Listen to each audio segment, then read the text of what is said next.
What's going on, everyone? Alex Miller from the Eagle here, live inside the Kyle Field press box, following Texas A&M's season-opening victory over Sam Houston State. Guys, it's been a long afternoon. Here, joined, of course, with Robert Cessna and Travis Brown of the Eagle. Sorry for not introducing you. Leave us out. I know. We'll just stand here and be your backup dancers. All right, Cease. What was the biggest takeaway from A&M's win over the Bearcats today? In fact, I had 2 days in a row I had to wait for weather delay. That's unbelievable. But no, I guess it was kind of a mixed result as far as I was concerned. I didn't think they played well at times in the first half.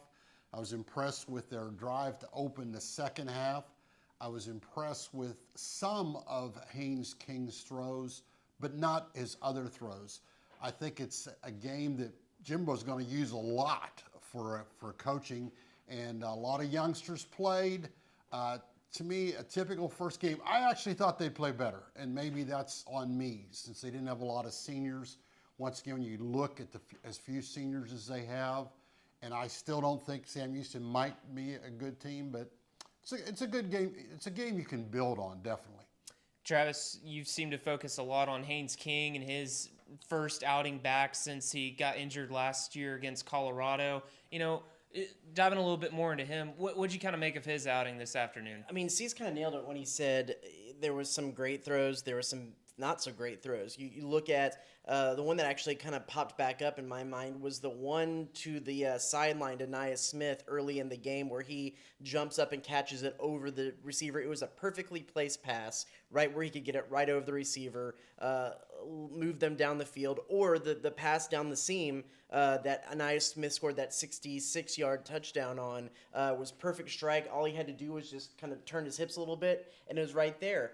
But then, Cease looked over to us earlier in the game, and one of the little just dump-off passes to Devon A-Chain in the flat, he said, well, that looked like a Zach Calzada pass. And it was true. I mean, the easy passes, the passes that were within 0 to 9 yards that probably you should be hitting at a middle 70 to 80 clip, he was hitting at a 68% clip when he was at 50% over 20 yards, which is pretty good for that range in the game. So I think we can see that for the most part, the deep ball is there with just a little bit of tweaks in decision making. He had the 2 interceptions.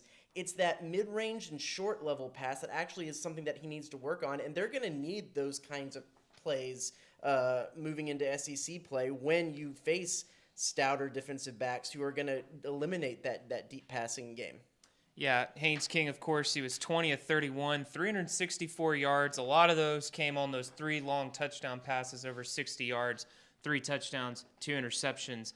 On the flip side, A&M really had a hard time getting the running game established. And Cease, I mean, we were chatting around the game, that offensive line, coming in, had high hopes and just really couldn't get it done for a while.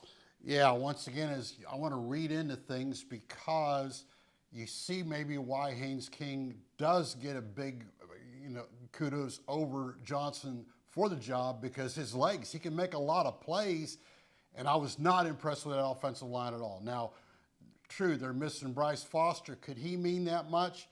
I get it. Sam Houston State is a good FCS team, but if you can't run the ball, and a chain was very average. I didn't think I would see that. I said this guy could get 180 yards today. What was I thinking? I mean, I've been up too late. I guess there's too much rain delays. But I thought that offensive line, because I've heard how competitive it's been, how they're too deep and everything. They got a new line coach. I expected them to rush for close to 200 yards today. Not even close. And Jimbo Fisher mentioned, too, that it wasn't on a chain. It was on the blocking. They weren't necessarily reading the twist and the stunts. There's some timing. There's communication that goes into picking up your blockers in those situations. And the offensive line wasn't getting it. But there were some times in there that it seemed like when they did give him a little bit of a hole, he just didn't have the vision to make that cut that he necessarily had last year. He just didn't seem mentally and in vision-wise completely on his game today. But I do admit that I do think that a good portion of it was on the offensive line. You look at things once the game's over. Now, I just took it for granted that was a Chain's first start. I mean, he's played a lot, but with Spiller starting, and you just don't think about these things. And, and I listened to the post game. I let you guys go down, and I kind of chuckled to myself when he said, "Oh, Sam Houston State was doing stunts and all this." I said, "Man, if you're having a problem with that, when you play in the Arkansas defensive line and the SEC lines, they got to get a lot better." And I just thought that unit would be better, but it's just one game. A lot of people are going to read my story tomorrow and go, "Sesson, I thought you'd be a lot better." And I go, "Well, it's the delays, whatever." So it's first game for everybody. Yeah, let's see. Devon Achane, 18 carries, only 42 yards, a long of 12. Before the 12, I think his long was only 5. A&M as a team, 32 rushes for 110 yards. Haynes King, he had 35 rushing yards himself. Had a couple nice little scampers in there. Little bit of mix up on the offensive line here and there. We saw Layden Robinson come in and out. Jordan Moko getting some action at guard. Matthew Wyckoff starting at center. We knew that was going to happen, of course. Remington Strickland got a little bit of playing time.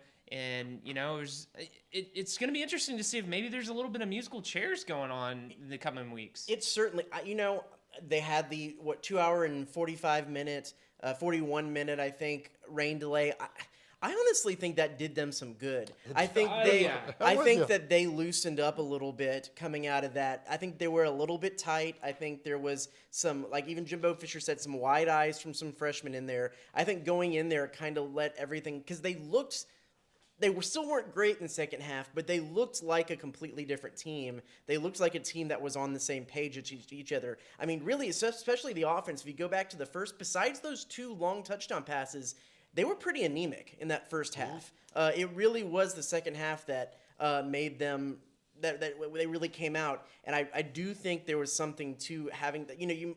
I think a lot of the trope is the rain delay. Everyone gets cool, their bodies cool down, they can't get warmed up, everything. I think it actually served them some good to kind of take the spotlight off the game a little bit, especially from some of the young guys. Yeah, especially if you almost maybe get a 3-hour butt chewing. And I'll follow that up, being a typical negative media. I thought Sam Houston State did little in the first half, and at 17-0, I thought they'd come out, the game's over. I didn't think they'd come out with the same enthusiasm. I thought they were flying to the ball, playing pretty hard. I give Sam Houston a lot of credit for the first half, but I didn't think they come out for the second half. I think the delay, they were in there. They probably never been in that good a locker room. They're probably just resting, sleeping.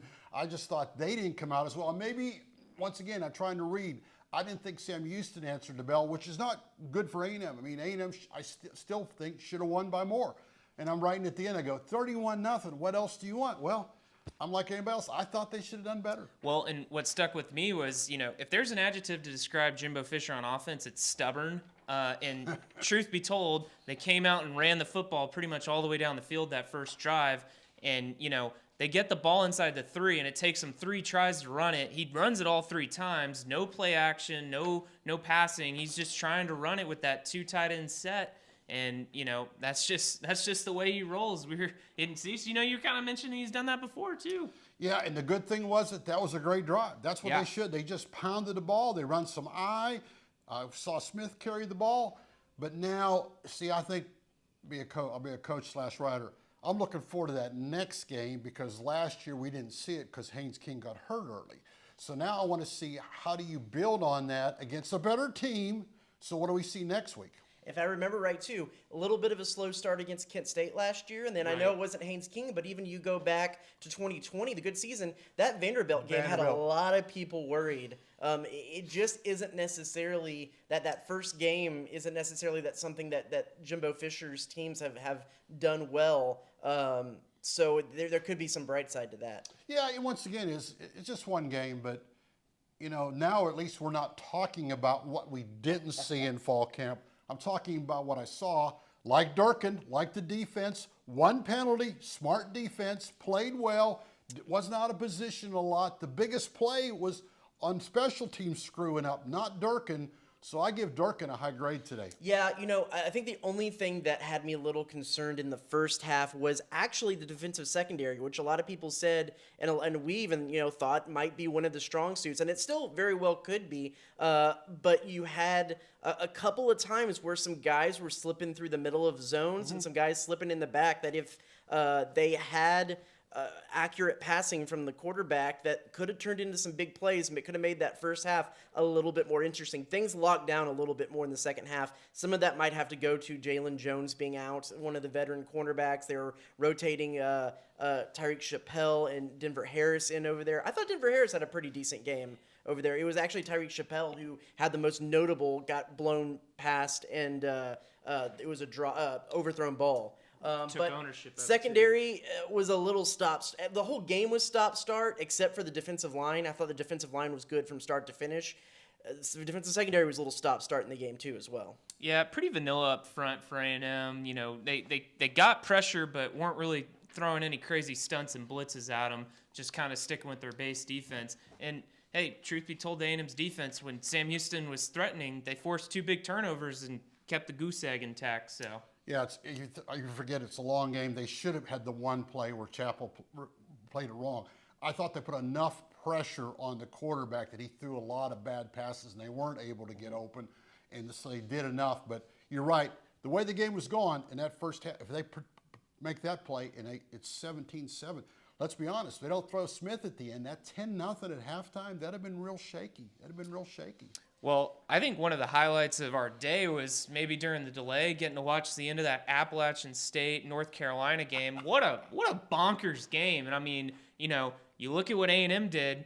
That App State team that was, I mean, just that close to upsetting North Carolina. I mean, they're coming to Kyle Field next weekend. When it's all said and done, Cease mentioned we don't really know quite yet what the Sam Houston State team could be. But if history proves itself, and that game against North Carolina proves itself, if A&M can come out of these 2 games with some pretty decisive wins, at least on the scoreboard, that's going to set them up for a pretty strong strength of schedule in that non-conference, because they both look like, especially Appalachian State, looks like they could be two pretty good teams. Now, the key is they put up 31 against Sam Houston State. Appalachian State put up 63 against North Carolina. They're going to have a better defense than North Carolina does for sure, but they're going to have to probably match points for points and not necessarily have some of the overthrows, some of the 3-and-outs, and some of the lack of run game they had in this game against Sam Houston State against Appalachian State if they're going to want to win that game. Yeah, that's the beauty of somebody else. Who's going to dictate the game? Or is it a wash? Does they get some offense, A&M's got to pick up their offense, their defense is not as a... That's why I love next week's game, because it's a step up, so we'll see what A&M can do. All right, that's going to do it for us here in the press box. Be sure to check theeagle.com for all of our coverage from today's game. We'll see you next time. Here joined, of course, with Robert